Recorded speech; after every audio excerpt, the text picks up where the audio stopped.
Hey guys, it's Todd from Like Minded Lunatics, bringing you, yes, another drink, play, swear. Hey, it's all we do around here. I mean, besides hanging out when we were under 21, trying to score some beers from local dudes going in the gas station, it's all we've ever really done around here. Welcome back to the channel. Welcome back to Drink, Play, Swear, and welcome back to Like Minded Lunatics. You know that Like Minded Lunatics is not just me here, no sir. It's also my buddy and writing partner Mark Gifford doing the Friday night videos and the Monday video matchups. Bang, check out his material right there. It's the best stuff on the channel, and I hope you will check it out. If all you watch here at Like Minded Lunatics is Drink, Play, Swear, you're watching like the fourth best thing around here. Anyway, and also, bang, if you haven't done so already, hit that subscribe button, or I'm going to send Shang Tsung to come kick your ass. No, he's not real, but I am. Please hit that subscribe button. I just spit like so close to the camera. That was wild. So we can see how big this family of like-minded weirdos, degenerates, and runaways is getting. Gets bigger every day.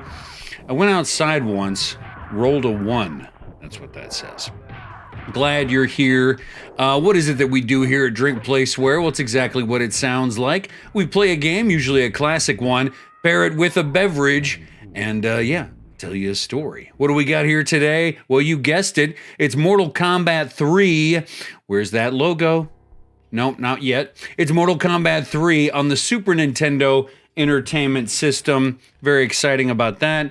Thing is that I had this game as a kid when I was 14. More on me as a 14-year-old in a minute, but first let's make sure you have a beverage. I have a beverage. It's a Jim Beam and Coke. Get yourself something. Just do it. We don't have to sing about it anymore. Just get a beverage. Enjoy yourself. Welcome back to the channel. I hope you guys are doing well. My mic is on camera. That doesn't bother me. I hope it doesn't bother you, but I'm going to move it just a little bit. How's that? Okay, Mortal Kombat 3, guys. 1995, I believe. It came out in the arcades early 95, but then before the end of 95, we had it on the home consoles. Mortal Kombat 2 was such an amazing game, and Mortal Kombat 3 picked up where that left off. I mean, for me, Mortal Kombat 2, going with Cyrax here, Mortal Kombat 2 is probably my favorite of those early games, but Mortal Kombat 3 is great also.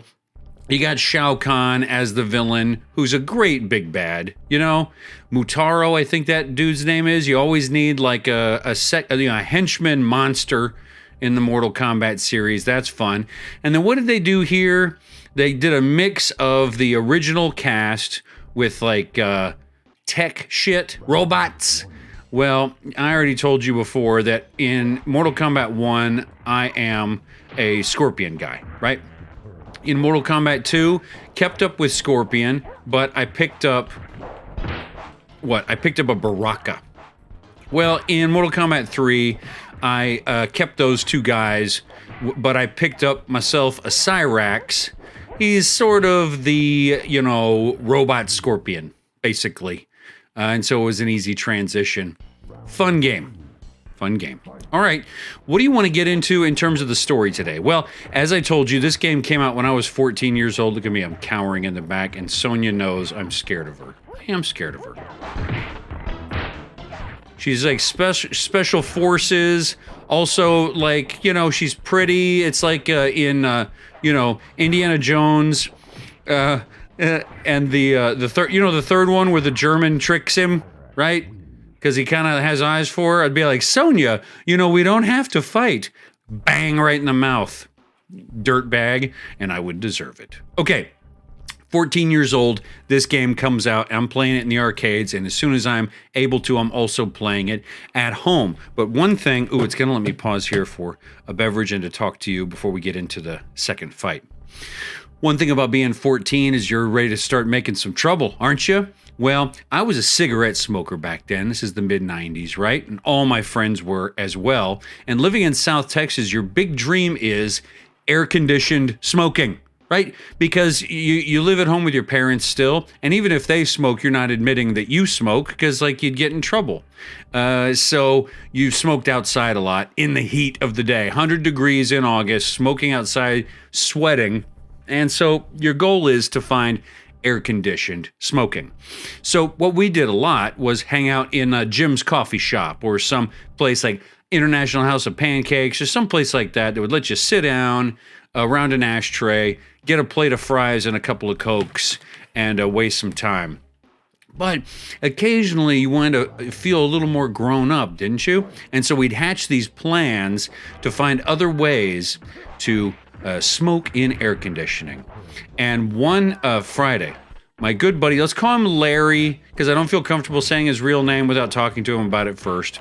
Let's call him Larry for this. One Friday, Larry comes to me and he's like, dude, I got a plan. I've been working on it for a couple of weeks. I think I can make this happen. I'm like, what are you talking about?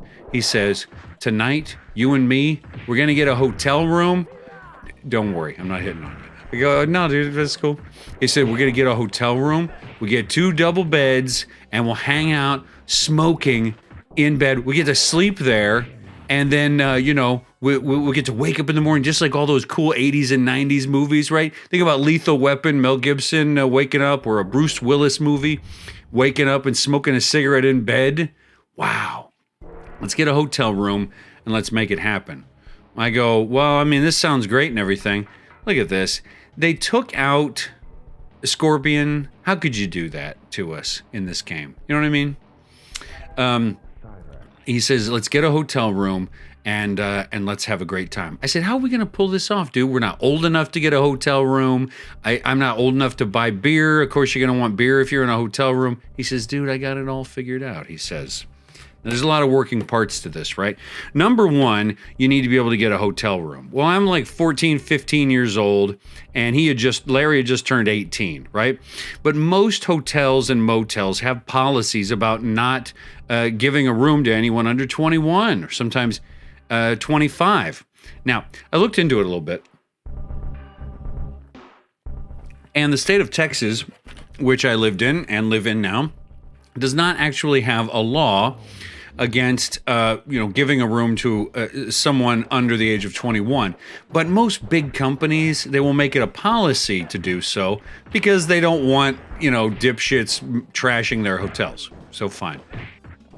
But he found this place on Austin Highway that would rent a room to an 18-year-old as long as they had a driver's license and I don't know, something else. We didn't have credit cards, but it was like something else. So he said, I got us a room. Wow, cool. I said, how are we going to pull this off? My parents aren't going to let me get a hotel room on a random Friday night. He goes, no, dude, here's the deal. Here's what we do, right? We tell your mom that you're going with me and my mom to Schlitterbahn. Okay, folks who are not familiar, Schlitterbahn is a water park, outdoor water park, outside of San Antonio, Texas. And at the time, I don't know if this is still the case at the time of recording, but at the time, Schlitterbahn was voted the greatest water park in the United States. It's a fun water park, big water slides, all kinds of cool rides, arcade stuff, etc. He said, I said, I don't have money to go to Schlitterbahn. He goes, dude, are you following along? We're not going to Schlitterbahn. We're telling them we're going to Schlitterbahn. You tell your mom that you're staying at my house after we go to Schlitterbahn, and I will tell my mom that I'm staying at your house after we go to Schlitterbahn. We put on swimsuits like we're going to Schlitterbahn, but we go check into a motel. All right. Now, what's genius about this is before cell phones, and so parents weren't really checking up on you. This is before texting, so parents couldn't do that. The best thing they could do was page you, and I did have a pager. But, you could go to a phone and lie about where you were easy enough as long as you were safe. That was pretty much good enough. Now, you did have a couple of friends who'd be like, all right, put Larry's mom on the phone. But my parents were pretty cool. They didn't do any of that. Okay, so the communication issue wasn't a problem. We had the Schlitterbahn cover, and we had the room. Larry had also figured out that at the gas station at Broadway and Sunset, there was an ex-con working under the table for cash, stocking the beer fridge. And if you gave him $5, you see, if you were there when he was there and you went back into the beer cooler, you could stuff whatever the cameras couldn't see into your jeans or your jacket or whatever you had, and you could walk out with some booze. So we would do, because in those days you wore tight Levi's. Me and my friends did not wear the baggy 90s like Jinkos or Jabos or whatever. We had the tight Levi's. And so you couldn't hide a bunch of booze in your clothes. So we would get, what was it? Mad Dog 2020, because they came in these thin flasks, you see. Strawberry, kiwi, all kinds of garbage like that. Everything was strawberry, banana, strawberry. I guess everything was strawberry. And we would get a bunch of those, right? Okay. We also, because Larry was 18, was able to buy us cigarettes. So I got some money from my parents to go to Schlitterbahn, ostensibly, and that was enough between what I had. Look at this. I love the stage transition there. We had enough money to get a hotel room, a bunch of, strawberry banana garbage wine, carton of smokes. And yes, we got the hotel room, the motel room with 2 double beds. The sign outside advertised that there was a pool, and we had our swimsuits on as a cover. We're fucking genius bank robbers, right? We got cover costumes and everything. But the pool was not in order, so we couldn't go swimming. And what made it worse is, even though we had the TV and we could smoke inside and we had beers and all of that, and we had some independence, what we didn't have was money left to eat dinner. And so that night, hanging out and having our sort of slice of heaven at a young age with a little independence, yeah, game over, I lost. We didn't have any food to eat. And so I spent the night looking out the window of our motel room, like a motor lodge style motel room, staring at the McDonald's across the street, flickering golden arches. And we eventually, miserable and hungry, went across the street and stole ketchup packets and salt and pepper packets just so we could have something to nosh on as we watched Lethal Weapon or whatever it was, drank our shitty wine, smoked our smokes in our beds, and it was glorious. Pathetic, but glorious. Thanks for being with us for a truly pathetic performance in Mortal Kombat 3 and stories of high school. Hey man, thanks for being with us here at Drink, Play, Swear. And in between now and the next time I talk to you, I am Todd.